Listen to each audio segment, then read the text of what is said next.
মানিক, কি হয়েছে? কে এই মেয়ে? তোমাকে মেসেজ করে কেন? ও, জুলির কথা বলছো? ও তো আমার স্কুলের বান্ধবী। কই, আগে তো কখনো এই বান্ধবীর কথা শুনিনি। আরে শুনবে কিভাবে? ওর সাথে তো আমার আগে যোগাযোগ ছিল না। হঠাৎ ফেসবুকে আমাকে ফ্রেন্ড রিকোয়েস্ট পাঠালো। তোর কত বড় সাহস, তুই মেয়েদের সাথে চ্যাটিং করিস?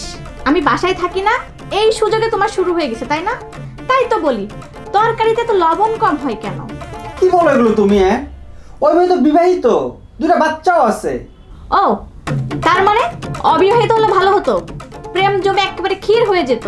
আরে সে তোমার বান্ধবী, এমনিতে খোঁজ খবর নেই আর কি। কি খোঁজ খবর দেওয়া হয়? বাসায় কি কি করো সেগুলো? আমার বাসায় আমি কি আর করবো বলো? কাজের বুয়া তো নাই আর যে সব কাজ করবে। আমার নিজের কাজ আমাকেই করতে হয়। ও, তার মানে কাজের বুয়া থাকলে খুব ভালো হতো, সে সারাদিন বাসার সব কাজকর্ম করতো আর তুমি চুটিয়ে পরকিয়া করে বেড়াতে। দেখো, তুমি আমার চরিত্রে কালি মাখাচ্ছ। আমি ওই বংশের ছেলেই না, ঘরে বউ রেখে বাইরে পরকিয়া করবো। এই, তুমি আমাকে আবার ধমক দিয়ে কথা বলছো? তোমার সাহস তো কম না। তুমি যাও, আজকেও তুমি ড্রয়িং রুমে যেয়ে ঘুমাবা। আল্লাহ, এত কষ্ট সহ্য হয় না।